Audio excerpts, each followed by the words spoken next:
اور اس کی تعریف کرتے ہیں۔ اس کے ساتھ میں شکر گزار ہوں اس چرچ انتظامیہ کے، کرامت اور پاسٹر سلامت کے اور ان کی پوری ٹیم کا شکر گزار ہوں کہ خداوند نے یہ ان کے وسیلہ سے ممکن کیا کہ میں آپ سب کے روبرو ہو کر آپ سب کے ساتھ خداوند کے زندگی بخش پاک کلام کو سیکھ سکوں، کیونکہ ہم سب اس کے شاگرد اس کے حضور جھکتے ہیں اور ہر روز خداوند کے پاک کلام میں سے اپنی روحانی تقویت کے لیے روز کچھ نہ کچھ سیکھتے ہیں۔ جس طرح بدنی ضرورت کے لیے روٹی بڑی ضروری ہے نا، انسان 3 وقت روزانہ اپنی خوراک کو استعمال کرتا ہے، اور کئی لوگ تو پھر زیادہ دفعہ بھی استعمال کر لیتے ہیں۔ اور اگر انسان وہ روٹی نہیں نہ کھاتا تو کیا ہوتا ہے؟ بدن کمزور ہو جاتا ہے، اور جب بدن کمزور ہوتا ہے نا تو پھر کیا ہوتا ہے؟ بیرونی جو آفات ہے نا، جنہیں ہم بیماریاں کہتے ہیں، وہ حملہ ور ہوتی ہیں، اور کیونکہ بدن کے اندر وہ قوت نہیں ہوتی کہ ان بیماریوں کا مقابلہ کر سکے، اور وہ انسان کیا ہوتا ہے؟ کمزور ہو جاتا ہے، لاغر ہو جاتا ہے، اور بیماری اس پر حملہ ور ہو کر اس پر قابض ہوتی ہیں اور وہ اور زیادہ اس کو کمزور کر دیتی ہے۔ اگر کوئی انسان زیادہ صحت مند توانا ہو تو وہ کچھ زیادہ عرصہ ان کی جو ہے نا مقابلہ کر سکتا ہے، لیکن وقت کے ساتھ ساتھ وہ کمزور ہوتا رہتا ہے۔ بالکل اسی طرح روحانی بدن کے لیے روحانی خوراک جو ہے نا وہ اشد ضروری ہے، اور اگر ہم اپنی روحانی غذا نہیں لیں گے تو پھر جس طرح بیرونی بیماریاں حملہ ور ہو کر بدن کو کمزور کرتی ہیں نا، اسی طرح ابلیس کی جو قوتیں ہیں نا وہ انسان پر حملہ ور ہو کر اس کو کیا کر دیتی ہے؟ کمزور کر دیتی ہے۔ اور انسانی سوچ پتہ کیا ہے؟ وہ کہتے ہیں کہ خدا نے مرد اور عورت کو بنایا ہے، اور مرد کیا ہے؟ زیادہ طاقتور ہے، اور خواتین کیا ہے؟ کمزور ہیں۔ لیکن جب میں چرچز میں دیکھتا ہوں نا، چرچز میں سب سے زیادہ تعداد کن کی ہوتی ہے؟ عورتوں کی، خواتین کی۔ کیا ظاہر کرتی ہے یہ بات؟ عورتیں طاقتور ہیں کہ عورتیں اپنی جو روحانی غذا ہے نا وہ تسلسل کے ساتھ لے رہی ہیں، اور وہ زیادہ کیا ہو جائیں گی؟ مضبوط ہوں گی، طاقتور ہوں گی۔ تو مردوں کو جو نہیں اس خوراک کو استعمال کرتے نا ان کے لیے بہت ضروری ہے۔ یہ فرض کس کا ہے؟ پادریوں کا فرض نہیں ہے یہ، ٹھیک ہے نا، نہ بشپوں کا، نہ فادروں کا، نہ ایلڈرز کا۔ یہ فرض ہے ہر اس ذی شعور انسان کا جسے خدا نے حکمت دی ہے، دانش دی ہے، تاکہ اس کے کلام کو سمجھ سکے۔ اور یہاں پر خواتین بھی زیادہ، اور گزشتہ پچھلے ہفتے سے میں مختلف جگہوں پر جا رہا ہوں، اور پیغام میں کچھ اور سوچ کر جاتا ہوں کہ یہاں پر یہ پیغام آج میں نے کرنا ہے، لیکن مسلسل یہ چوتھی بار ہے، مسلسل چوتھی بار کہ میں سوچ کر کچھ اور آتا ہوں کہ آج یہ پیغام میں نے دینا ہے، لیکن جب میں وہاں اس علاقے میں اس جگہ پر پہنچتا ہوں نا تو پتہ نہیں کون سی وہ قوت ہے کہ جو میرے اس پیغام کو محو کر کر ایک نیا حصہ میرے سامنے کھول دیتی ہے، تاکہ میں اس کو بھی آپ کے ساتھ مل کر سیکھ سکوں۔ ہاللیلویہ۔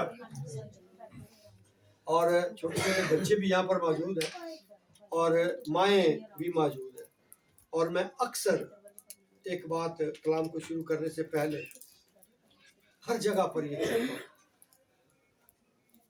اپنے بچوں کی تربیت خود کریں، اس سے پیشتر کہ کوئی دوسرا کرے۔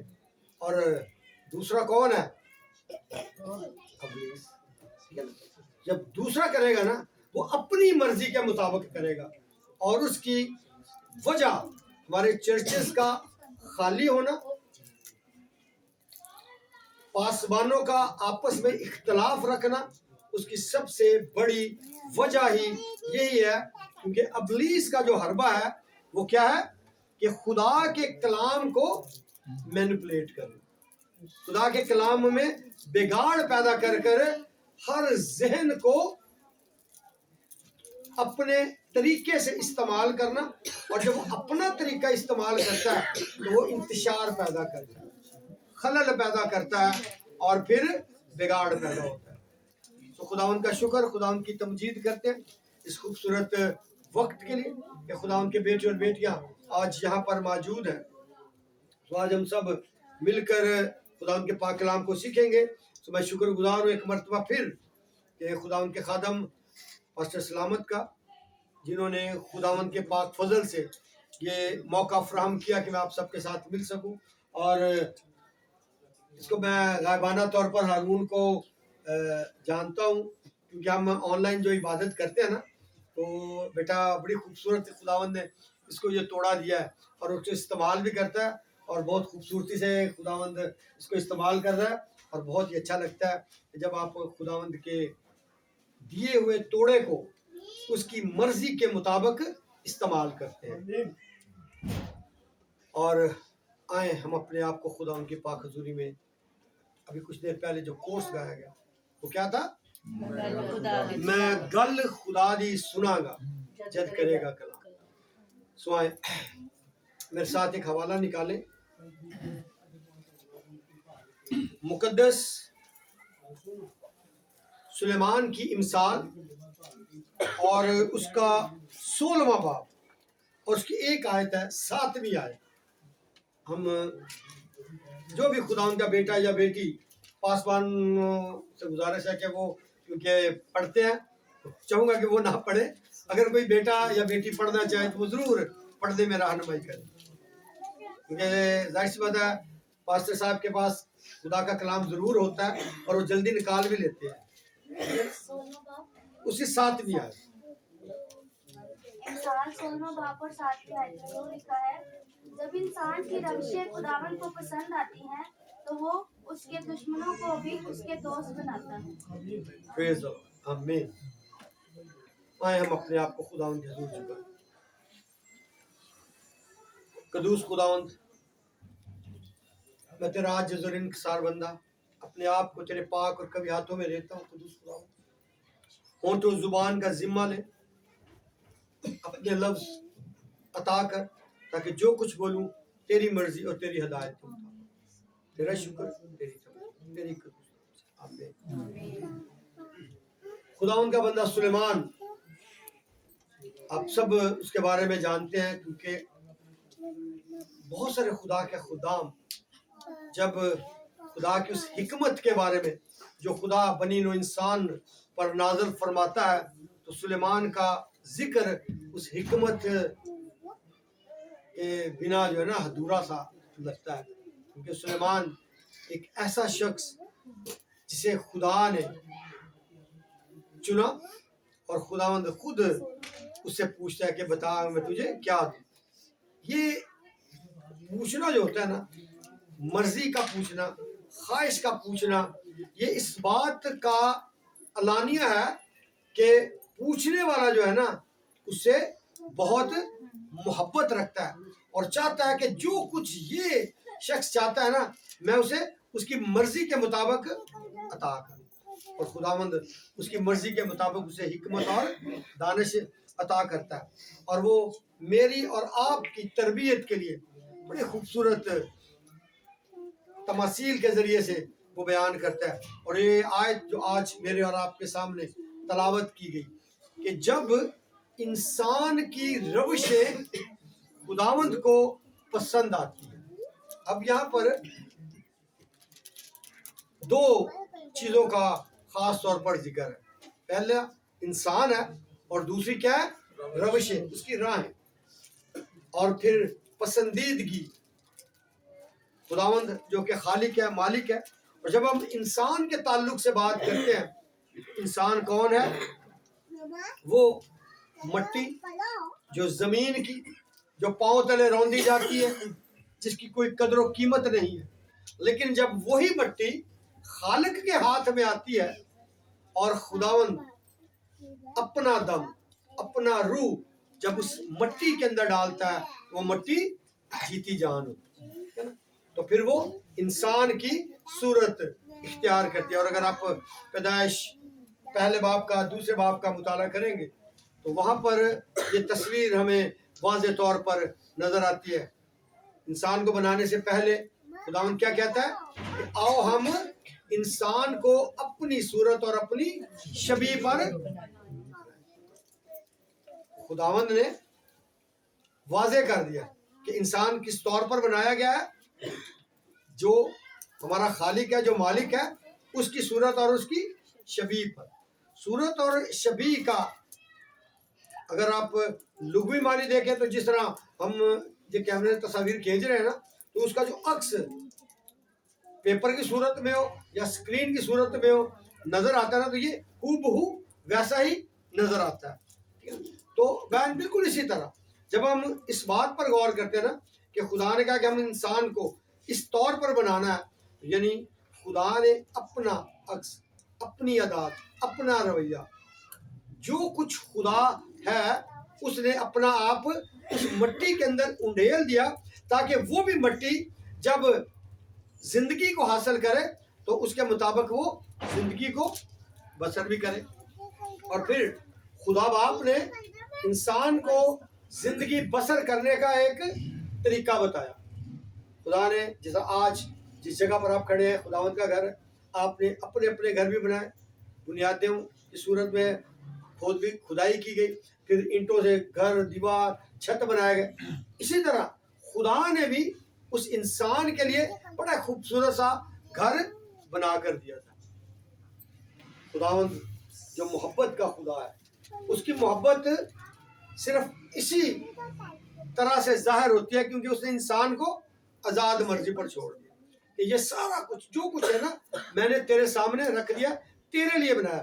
کیونکہ جب خدا نے تخلیق کا عمل پورا کیا خدا نے کیا کہا تھا جو کہ ہو جا ہو گیا اور خدا نے کیا کہا اچھا ہے. لیکن جب خدا نے انسان کو بنایا تو خدا نے کیا کہا ان کو برکت دی اور کیا کہا پھلو اور بڑھو. یعنی انسان جو ہے نا وہ برکت کی علامت بھی ہے بڑھوتی کی علامت بھی ہے. اور پھر اس بڑھوتی کے تعلق سے جب بات کرتے ہیں تو خداوند نے کہا تھا کہ آدم کا اکیلا رہنا اچھا نہیں ہے. تو پھر خدا نے اس کے لیے کیا کیا ایک مددگار بنایا. اور مددگار کیا تھا خدا نے کیا کہا تھا کہ میں اس کی مانند تو مانند کا کیا مطلب ہے بالکل بہو بہو اسی کی طرح. خدا نے زمین کی مٹی سے آدم کو بنایا. خداوند چاہتا کہ اسی مٹی سے ایک اور خاتون بھی بنا سکتا تھا ہوا کو بنا سکتا تھا. لیکن خدا نے جس عمل کو پہلے کیا اس عمل کو دہرایا نہیں بلکہ ایک نیا طریقہ خدا نے بتایا انسان کو کہ جس انسان کو میں نے بنایا اس کے اندر سے ایک اور انسان کو. تو یہ ظاہر کرتا ہے جو لفظ خدا نے کہا تھا نا کہ میں اس کی مانند ایک مددگار بناؤں گا یعنی جیسا آدم ہے اسی کی طرح اس نے ایک مددگار یعنی ہوا کو اس میں سے بنا دیا. اب دونوں ایک طرح ہی یعنی اگر جیسا مسیح یسوع جب عہد جدید کا مطالعہ کرتے ہیں چاروں اناجیل میں جب مسیح یسوع کی تعلیمات پر ہم غور کرتے ہیں تو مسیح یسوع نے کیا کہا تھا کہ جیسا کہ تم چاہتے ہو کہ کوئی تمہارے ساتھ کرے ویسا ہی تم بھی کرو. اس کا کیا مطلب ہے کہ میں نہیں چاہتا کہ کوئی مجھے نقصان پہنچائے یا میری برائی کرے. تو میرا بھی یہ فرض ہے کہ میں بھی کسی کی برائی نہ کروں اس کے خلاف کوئی کام نہ کروں. تو یہ محبت کی وہ علامت ہے جو خدا نے اپنی محبت انسان کے اندر منتقل کی تھی. اب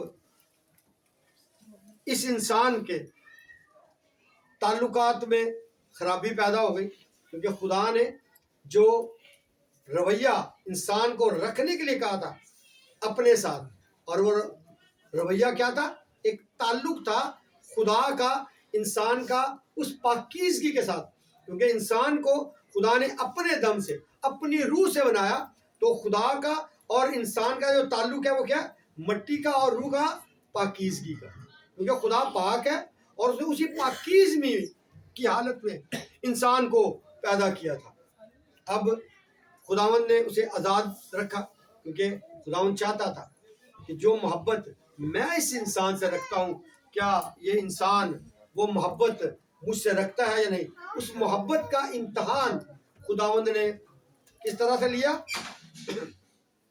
کہ خدا نے کہا کہ یہ فلاں کام، یعنی اس درخت کا پھل تم نے نہیں کھانا۔ یہ وہ رویہ تھا خدا کے روش کا، مطلب ساتھ ساتھ چلنا، کہ اس رستے سے گزرنا جو رستہ متعین کر دیا جائے، جو رستہ بتا دیا جائے، اگر اس رستے پر چلیں گے تو ہماری روشیں درست ہوں گی۔ اگر ہم اس رستے سے ہٹ جائیں گے تو اس کا مطلب کیا ہے کہ ہماری روشیں، ہمارے رویے، ہمارا ایٹیٹیوڈ، ہمارا کیا ہو گیا ہے، بگڑ گیا۔ اور یہی عمل عدن میں ہوا اور انسان کی روش تبدیل ہو گئی۔ اس نے ابلیس کے بہکاوے میں آ کر وہ عمل کر دیا جس سے خدا نے اس کو منع کیا تھا۔ یہاں پر مقدس سلیمان کیا کہتا ہے کہ جب انسان کی روشیں خداوند کو پسند آتی ہیں تو یہاں پر کیا ہوا، ناپسندیدگی، کیونکہ جو روش، جو طریقہ خدا نے انسان کو سکھایا تھا، انسان نے اس طریقے سے اپنے قدم موڑ لیے اور وہ نافرمانی کی طرف چل پڑا۔ کیونکہ دنیا میں دو ہی رستے ہیں، ایک فرمانبرداری کا اور دوسرا نافرمانی کا۔ تو جب آپ وفاداری کے ساتھ اس فرمان کو جو خدا نے آپ کو دیا ہے، اس فرمان کو اپنی نگاہ میں رکھتے ہوئے اس پر عمل کرتے ہوئے چلیں گے تو آپ کی روشیں، آپ کے راستے کیا ہوں گے، درست ہوں گے اور آپ خدا کی نگاہ میں مقبول ہوں گے۔ اور جب ایسا نہیں ہوگا تو پھر کیا ہوگا، ناپسندیدگی۔ تو آپ سب کوئی چیز آپ کو جو پسند ہوتی ہے آپ کیا کرتے ہیں، سینے سے لگاتے ہیں، اور جو ناپسند ہوتا ہے اس کو کیا کرتے ہیں، خود سے جدا کر دیتے ہیں، دور پھینک دیتے ہیں، دیکھنا بھی پسند نہیں کرتے۔ تو یہی عمل ہوا، تو خدا نے انہیں اپنی پاک حضوری سے نکال دیا۔ لیکن کیونکہ خدا محبت ہے اور اس نے انسان کو اپنے دم سے بنایا تو وہ نہیں چاہتا تھا کہ اس کی ہلاکت ہو، ابدی موت سے خدا نے اس کو بچانے کے لیے، اس کے لیے وہیں پر، اگر آپ پیدائش 3 باب کا مطالعہ کریں گے اس کی تو وہیں پر خدا نے کیا کر دیا تھا، اس کے ساتھ وعدہ کر دیا تھا کہ میں تیری نجات کا بندوبست بھی کروں گا۔ اب یہ انسان کی روشوں کی جب ہم بات کرتے ہیں، اب آتے ہیں بات روش پر، انسان کے تعلق سے ہم دیکھیں کہ انسان کیا ہے۔ جب ہم بات کرتے ہیں روش کی تو روش یہ نہیں ہے کہ آپ جس رستے سے جاتے ہیں وہی روش کہلاتی ہے۔ روش کا اگر لغوی معنی دیکھیں گے تو اس کا مطلب ہے راستہ، ٹھیک ہے، کہ جس راہ پر آپ کو چلنا ہے، جس کا مقدس کلام میں لکھا ہے نا کہ لڑکے کی اس راہ پر تربیت کر۔ تو تربیت دوسرا عمل ہے اس روش کو درست رکھنے کا، اور وہ تربیت ہمیں کہاں سے ملتی ہے، خدا کے کلام سے۔ اور وہ کلام کیا ہے، خداوند نے کہا ہو جا اور ہو گیا، یعنی متکلم جو کچھ ادا کرتا ہے اپنے لبوں سے وہ کلمہ ہے، اور وہی کلمہ مجسم ہو کر ہمارے درمیان رہا، جسے ہم یسوع مسیح کی صورت میں جانتے ہیں۔ اب جب ہم بات کرتے ہیں روش کی، یعنی وہ رویہ، وہ ایٹیٹیوڈ جو بنی نوع انسان کو اپنانا تھا، اور اس نے کیا کیا، پھر واپس شروع میں جاتے ہیں پیدائش میں۔ پوری دنیا جو تھی نا وہ بدی کی طرف مائل ہو گئی، اور بدی بھی اس قدر بڑھ گئی کہ خدا انسان کو بنانے پر افسوس کرتا ہے، ملول ہوتا ہے۔ لیکن پھر جب دوسری طرف نگاہ کرتے ہیں کہ جب جس کی روش، جس کا طور طریقہ خدا کو پسند آتا ہے، لیکن تو رویہ کیا ہے، خدا کے ساتھ ساتھ چلنے کو بھی رویہ کا طور لکھا ہے کہ وہاں پر صرف ایک شخص،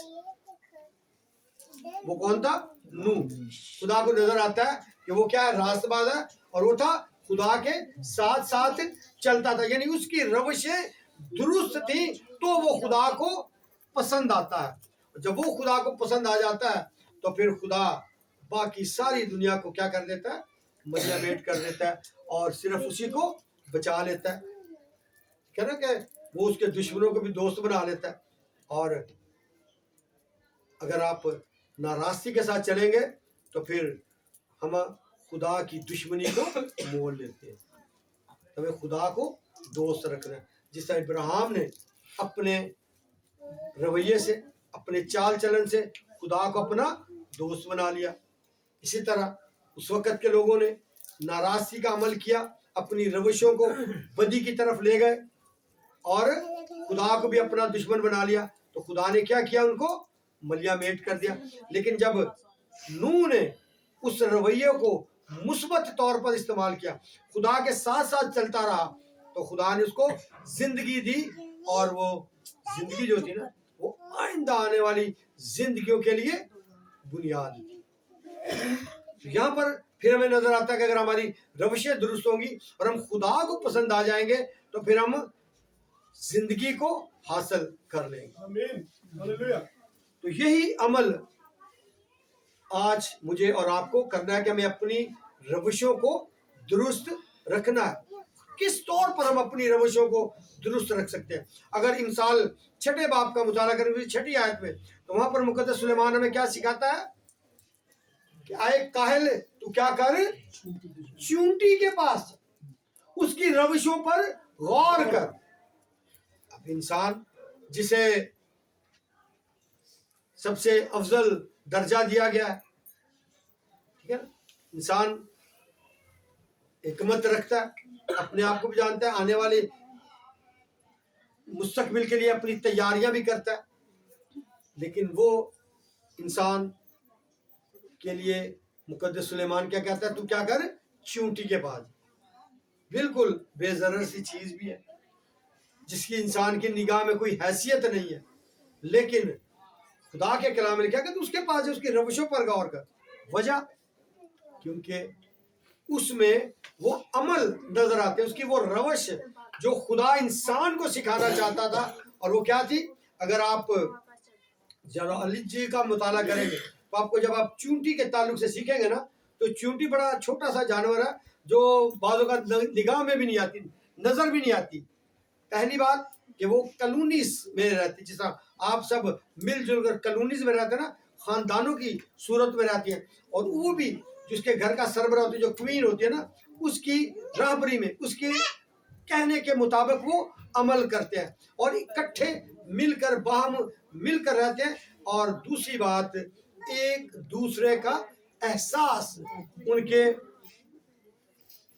اندر ہوتا ہے. اور وہ احساس ہم ان کی نفسیات کو تو نہیں پڑھ سکتے نا، لیکن جن لوگوں نے پڑھا بائبل مقدس، جب یہ بات ہمیں کہتے ہیں اس سے سیکھ، اس کا مطلب ہے کہ جو کچھ خدا نے انسان کو جب حکمت دی اور جو انہوں نے سیکھا، تو وہ بالکل بعین اسی طرح ہے کہ جب ہم اس کی روشوں پر غور کرتے ہیں نا، تو اس کی روشیں بالکل ویسی ہیں جس طرح سے خداوند چاہتا ہے کہ جس انسان کو میں نے بنایا وہ اسی طرح رہے. یعنی میل ملاپ، محبت، اسی یگانگت کے ساتھ باہم مل کر رہے، کسی دوسرے کو نقصان نہ پہنچائے اور ایک دوسرے کا کیا کرے، احساس کرے.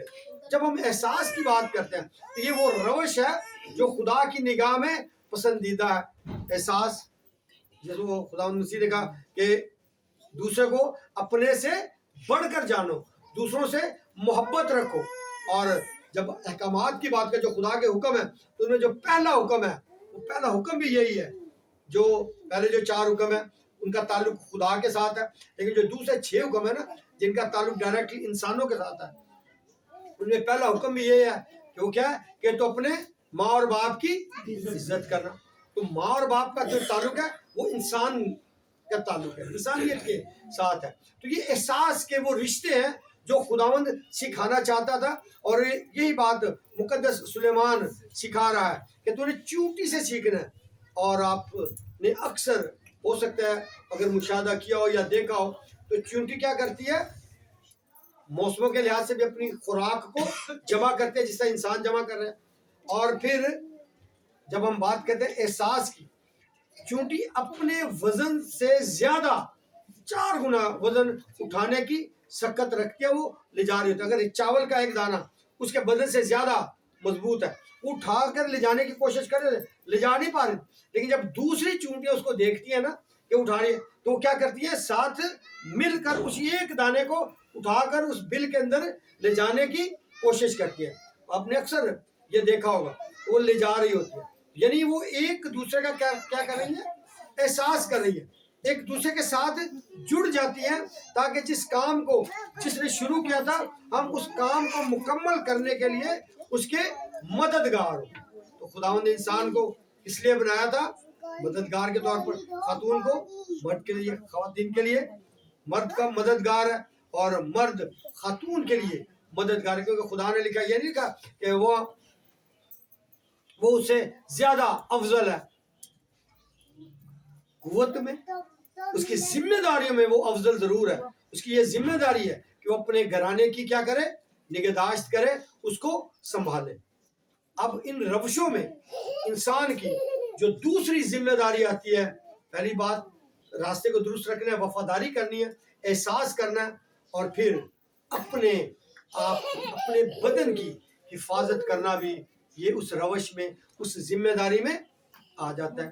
اور جب ہم ذمہ داریوں کی بات کرتے ہیں تو پھر خدا کا کلام مقدس پلوس کے ذریعے سے بڑے واضح الفاظ میں سکھاتا ہے نگہبانی کے تعلق سے, کہ خدا نے کیا کہا. اگر آپ پہلا تیموتھیوس کے 3 باب کا مطالعہ کریں گے تو وہاں پر ہمیں پاسوانوں کے تعلق سے ملتا ہے کہ پاسوانوں کی کیا ذمہ داری ہے, کہ انہوں نے دوسروں کو سکھانا ہے. لیکن اگر سکھانے والا ہی اپنی روش کو درست نہیں رکھے گا تو پھر جس کو وہ سکھا رہا ہے طالب علم کی کیا حیثیت ہوگی. وہ تو پہلے سے ہی بھٹکے ہوئے ہیں, تو وہ تو اور زیادہ بھٹکیں گے. اسی لیے ایک مفکر نے بڑی خوبصورت بات کہی ہے, وہ کہتا ہے کہ مجھے اپنا مذہب مت سکھاؤ, میں تمہارا مذہب دیکھنا چاہتا ہوں. یعنی جو کچھ تم کر رہے ہو اس سے میں جان جاؤں گا کہ تمہارا مذہب کیا ہے. اس 4 دیواری میں جس ہم آئے, اگر میں آپ سے پوچھوں گا تو آپ سب کا ایک ہی جواب ہوگا. میں کہوں گا یہاں کیا کرنے آئے, تو سب کیا کہیں گے کہ ہم عبادت کرنے آئے ہیں. یہاں پر ہم عبادت کرنے نہیں آتے, یہاں پر ہم عبادت کرنے کا ڈھنگ سیکھنے آتے ہیں. ہم یہ سیکھتے ہیں کہ عبادت کی کس طرح جاتی ہے, ہماری روش کس طرح سے, طور طریقہ, ہمارا ایٹیٹیوڈ, ہمارا چال چلن کس طرح سے درست ہو سکتا ہے. اور پھر ہماری اصل عبادت جب ہم اس 4 دیواری سے باہر نکلیں گے نا, ہماری گفتگو, بول چال کا انداز, ہمارا طور طریقہ, ہمارے اعمال جب دوسرے دیکھیں گے نا کہ ہم کس طور پر اپنی زندگی کو بسر کر رہے ہیں, تو پھر وہ کہیں گے نا, اگر وہ کہے کہ یہ شخص جو ہے نا یہ ایماندار ہے, حقیقی مسیحی ہے, تو یہ ہماری اصل عبادت ہے. اب وہ انسان جس نے اپنی روشوں کو بگاڑ لیا, کس طرح سے, جس طرح اگر آپ حزقیہ بادشاہ پر غور کریں تو وہ کیا کرتا ہے, یسایہ نبی, خداوند اس کو کیا کہتا ہے کہ تو کیا کر, حزقیہ کے پاس جا اور اسے کیا کہ تیرے زندگی کے ایام پورے ہو گئے ہیں, اب تیرا وقت آ گیا, تو اپنے گھر کی نگہبانی کر, بندوبست کر لے, اور تو دار فانی سے کوچ کر جائے گا. اب یسایہ خدا کا پیغام اسے دے دیتا ہے. اب جب حزقیہ اس بات پر غور کرتا ہے تو کیا لکھا ہے خدا کے کلام میں, اگر آپ یسایہ 38 باب کا مطالعہ کریں گے تو وہاں آپ کو یہ کہانی ملے گی. تو حزقیہ دعا کرتا ہے, غور کرتا ہے, اور پھر خدا سے کیا کہتا ہے کہ میں کیا کرتا رہا, تیرے ساتھ ساتھ چلتا رہا, میں نے ہر وہ بھلا کام کیا جو تیری نگاہ میں درست تھا. یعنی وہ کیا بتا رہا ہے کہ میری روشیں درست تھیں. تو موت جو انسان کی سب سے بڑی دشمن ہے, وہاں پر بھی خدا کیا کرتا ہے, اس کی زندگی کے ایام کو 15 برس اور بڑھا دیتا ہے. تو یہاں پر پھر ہمیں ملتا ہے کہ ہماری روشیں درست ہوں گی تو ہمارے دشمن بھی جو کیا ہیں وہ ہمارے دوست بن جاتے ہیں۔ اب یہ صرف ایک فرد واحد کے لیے نہیں ہے، یہ ہر اس ذی شعور انسان کے لیے، اور خاص طور پر خدا کے کلام میں لکھا ہے کہ جو استاد ہے نا وہ زیادہ سزا پائیں گے، کیونکہ وہ جو سکھانے والا ہے اگر وہ عمل نہیں کرتا تو پھر میرے عزیزو بے فائدہ ہے۔ خدا کا کلام سنانا بھی یا پلپٹ پر کھڑے ہونا بھی بے فائدہ ہو جاتا ہے۔ اور اس کے لیے ہمیں اگر پہلا تموتھیوس اس کے 3 باب کا مطالعہ کریں تو وہاں پر جتنے بھی کلیسیائی عہدے لکھے ہوئے ہیں، چاہے وہ بشپ ہو، پاسٹر ہو، چرواہا ہو، مبشر ہو، ایونجلسٹ یا ایلڈر یا پھر کوائر لیڈرز، ان سب کے تعلق سے لکھا ہے کہ ان کو کس طور پر ہونا چاہیے، ان کی روشیں درست ہونی چاہیے۔ پہلی بات وفاداری، اور وفاداری کہاں کہاں پر ہمیں نظر آتی ہے؟ وفاداری نظر آتی ہے ہمیں، پہلی وفاداری خدا کے ساتھ، یعنی جو کچھ خدا نے ہمیں کہا ہے ہم اس کے مطابق عمل کریں، ٹھیک ہے نا۔ اور اس عمل کا پہلا سبق کیا تھا؟ خدا نے دیا تھا عدن میں کہ اس کے لیے ایک مددگار بنایا، اور آدم کی کیا ذمہ داری ہے کہ اس ہوا کو جس کو خدا نے سے لکھا ہے نا کہ یہ میری ہڈی میں سے ہڈی اور میرے گوشت میں سے گوشت ہے، اب یہ ناری کہلائے گی، یعنی یہ میرے بدن میں سے نکلی ہے، تو میرا کیا فرض بنتا ہے کہ میں اسے سنبھال کے رکھوں، اسے دکھ نہ دوں۔ لیکن اگر میں اسے کوئی تکلیف دیتا ہوں تو میری روش درست ہے یا ناراستی کی طرف ہے؟ اس کا مطلب ہے تو پھر میں نے خدا کی دشمنی مول لے لی، ٹھیک ہے نا۔ اگر میری روش درست نہیں ہے تو میں خدا کی نگاہ میں ناپسندیدہ ہوں۔ اور اسی بات کو نئے عہد میں آ کر وہاں پر ایک نمونہ خدا دکھاتا ہے کہ میں نے مرد کے لیے صرف ایک ہی عورت بنائی ہے، ٹھیک ہے نا، تو نے اس کا خیال رکھنا ہے، اور اسی سے تو برکت کی علامت ہے، اسی میں سے تو نے کیا کرنا ہے، کیونکہ راست بازی سے کہتے ہیں کہ راست باز جوڑے ہی سے راست باز اولاد پیدا ہوتی ہے۔ اگر آپ ناراستی کے ساتھ چلیں گے تو پھر میرے دلو آپ کی اولاد بھی کبھی راست باز نہیں ہو سکتی، کیونکہ اگر جو کہتے ہیں نا یہ وراثت میں بہت ساری چیزیں ہمیں ملتی ہیں، اگر آپ کوئی بات برائی کریں گے، کیونکہ جو چھوٹے بچے ہوتے ہیں نا وہ دیکھ کر بھی بہت کچھ سیکھتے ہیں، تو ضرور ہے جو بات مقدس پالوس رسول کہتا ہے کہ جو سکھانے والا ہے، جس طرح میں اگر یہاں پر کھڑا آج آپ سے بات کر رہا ہوں، اگر میں آپ سے کہہ رہا ہوں کہ آپ کی روشیں درست ہونی چاہیے، اور اگر میری روشیں درست نہیں ہیں تو پھر کیا کہ جو سزا دوسروں کو ملے گی مجھے اس سے ڈبل بھگتنا پڑے گی، کیونکہ میں کہنے میں کچھ اور کر رہا ہوں۔ اور اسی لیے کہتے ہیں نا کہ قول و فعل میں تضاد کبھی نہیں ہونا چاہیے۔ اسی لیے مسیح یسوع بھی کیا کہتا ہے اس وقت کے لوگوں سے، کیا ہے؟ ریاکاروں۔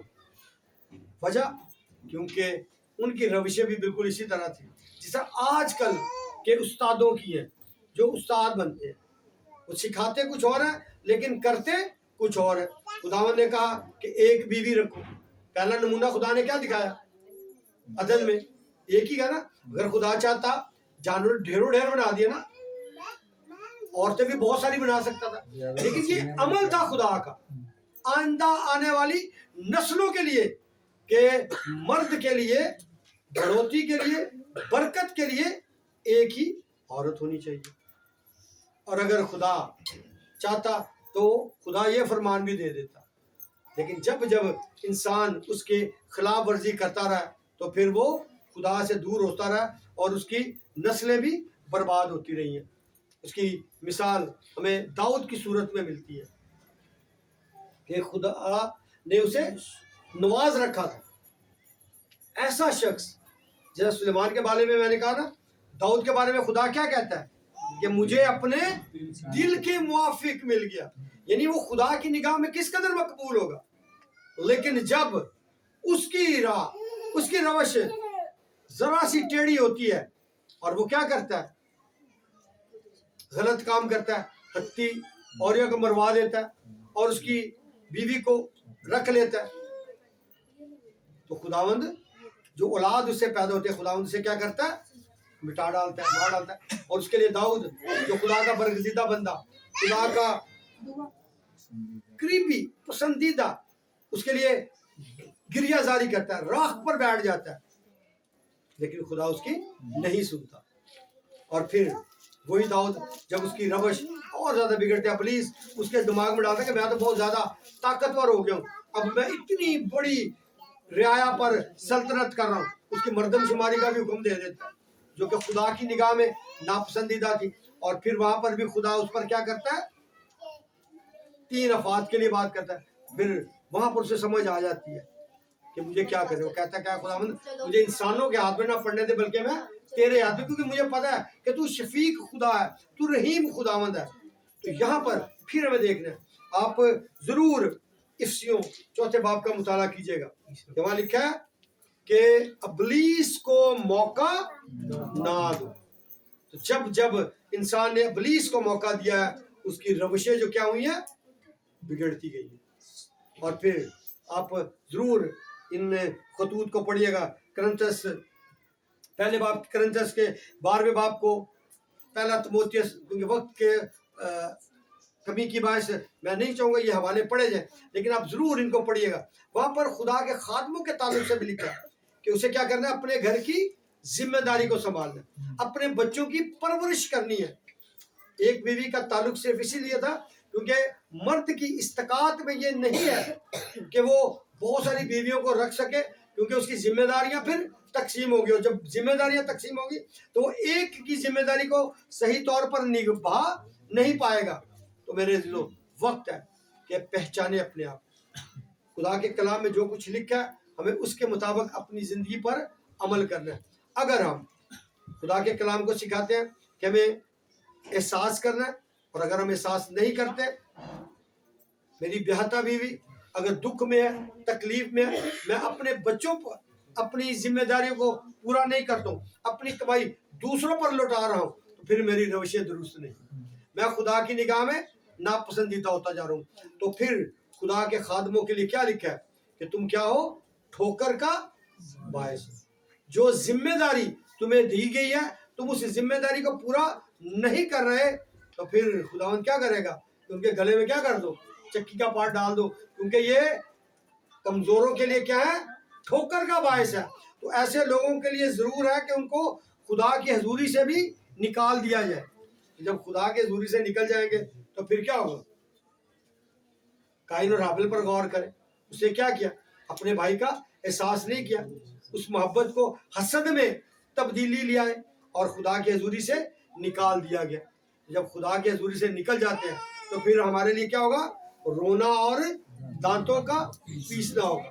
تو میرے عزیز, آج مجھے اور آپ کو یہ سیکھنا ہے کہ جب خداوند نے جو ذمہ داریاں ہمیں دی ہیں, اگر خدا نے کہا نا کہ تو نے اپنے بیوی بچوں کا احساس کرنا ہے, تو پہلی ضرورت میری کیا ہے کہ میں, کیونکہ خدا کے کلام میں پہلے تموتھیوس کی آخری یاد میں کیا لکھا ہے کہ اگر کوئی اپنے گھر کا ہی بندوبست نہیں کر سکتا تو وہ کلیسیا کی ذمہ داری کو کیا سنبھالے گا. میرے گھر میں میری ایک بیوی 4 بچے ہیں, مگر ان 5 افراد کی ذمہ داری کو پورا نہیں کر رہا ہوں تو کلیسیا میں 60 لوگوں کی ذمہ داری کیسے پوری کر سکوں گا.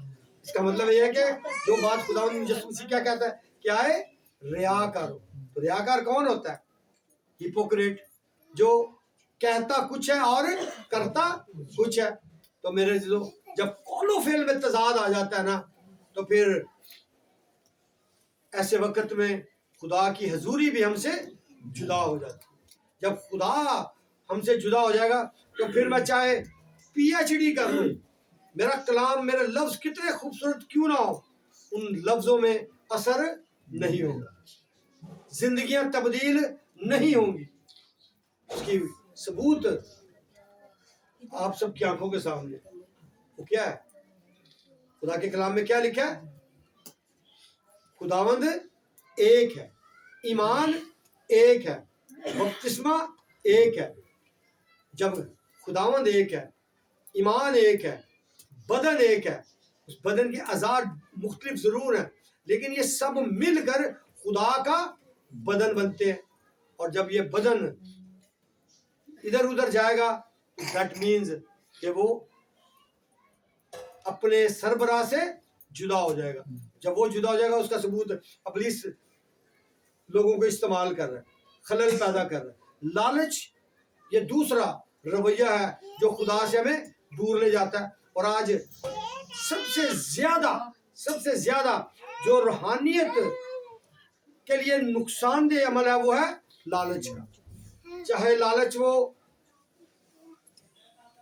جنسی ہو یا معاشی ہو, یہ دونوں طرح کے جو لالچ ہے نا, یہ انسان کو خدا سے دور کیے جا رہے ہیں. کیونکہ ایک مرد جب لالچ کرتا ہے اپوزٹ جنس کا تو وہ خدا سے دور چلا جاتا ہے. اگر معاشی طور پر روپے پیسے کا لالچ کرتا ہے تو وہ بھی خدا سے دور چلا جاتا ہے. اور آج یہی وجہ ہے کہ جسے مقدس پالوس کہتا ہے نا کہ تم میں یہ تفرقے کہاں سے آ گئے. اب آپ دیکھیں ایک گلی میں 10 چرچ ہیں, جب خداوند ایک ہے تو پھر تفرقے کیوں؟ وجہ بڑی خوبصورت سی ایک بات مجھے ذہن میں آئی. ایک پاسٹر صاحب تھے, وہ کہتے تھے کہ ایک بندہ ایک پاسٹر صاحب کے ساتھ خدمت کرتا تھا, اور جب وہ خدمت کر رہا تھا نا تو اس نے پادری صاحب سے اپنا کچھ مطالبہ رکھا. پادری صاحب نے وہ پورا نہیں کیا. انہوں نے کہا کلام دے مینوں بھی ہوندا ہے. انہیں پادری صاحب ایک گلی دے نال دوجا گلی سے اپنا گرجا بنا, ایک گلی چ لنگیا سلام آیا سلام پادری صاحب, دوجی گلی چ لنگیا سلام پادری صاحب, اور تیجی گلی سے سلام ہوندا ہے, تیجی گلی چ آپ ہی پادری بن جاتا. تو جب اس طرح کے پاسبان جو کسی لالچ کی بنا پر خدا کی خدمت میں آتے ہیں تو وہاں پر برکت نہیں ہوتی بلکہ تفرقہ پڑتا ہے. وہاں پر خدا کی موجودگی نہیں ہوتی. آپ کو وہاں پر دنیاوی ہو سکتا برکت مل جائے, لیکن جب خداوند کی برکت جو ابدی برکت ہے وہ نہیں ملے گی تو پھر زندگی کی علامت اس بدن سے دور ہو جاتی ہے. آج میرے اور آپ کے لیے سب سے پہلی اور اولین جو ترجیح ہے نا وہ خدا کے وہ آئین ہیں جن پر ہمیں چل کر اپنی روشوں کو درست رکھنا ہے. جب ہم اپنی ان روشوں کو درست رکھیں گے تو ہی پھر برکت پائیں گے. اور جب برکت چاہتے ہیں تو پھر میرے عزیزو ہمیں اپنی روشوں کو درست رکھنا ہے. بالکل اسی طرح جس طرح جب سلیمان کی روشیں درست تھیں تو خداوند نے سب کچھ اسے عطا کر دیا. لیکن جب وہ کہتے ہیں نا جب اس کو اتنی بڑی سلطنت مل گئی اور اس کے بعد پھر اس کے ذہن میں دولت موجود تھی, اب پھر اس کے اپوزٹ جنس یعنی جنسی طور پر وہ اپنے آپ کو اس قدر الجھا لیتا ہے نا کہ وہ 300 ہرمیں لے آتا ہے اور بہت ساری بیویاں کر لیتا ہے, تو پھر وہ خدا کا خادم نہیں رہتا. پھر وہ کیا کہتا ہے کہ وہ دوسری خواتین کے لیے اس نے مندر تک بنوا دیے. جب اس طرح کی حالت میں انسان آ جاتا نا, جب اس سے خدا کی حضوری دور ہو گئی تو وہ کیا ہوا, تباہ و برباد ہو گیا. پھر اس کی دوسری بڑی مثال سمسون کی ہمیں نظر آتی ہے. سمسون وہ شخص جس کو خدا نے ماں کے پیٹ ہی سے چن لیا تھا کہ وہ کیا ہوگا, راست باز ہوگا, میری قوم بنی اسرائیل کو بچائے گا. لیکن جب اس نے اپنی روش کو غلط راستے پر لے آیا تو خداوند کی حضوری بھی اس سے دور ہو گئی. تو اگر اس طرح اگر آج کا شخص کوئی کرے گا تو پھر میرے عزیزو خداوند کی حضوری اس کے نزدیک نہیں آئے گی اور خداوند کی برکت بھی اس سے اٹھ جائے گی. تو توفیق دے خداوند مجھے اور آپ کو کہ ہم اس آئین پر, اس کہنے پر, اس فرمان پر عمل کریں جو میرا خداوند مجھے اور آپ کو سکھاتا ہے. خداوند آپ کو برکت دے.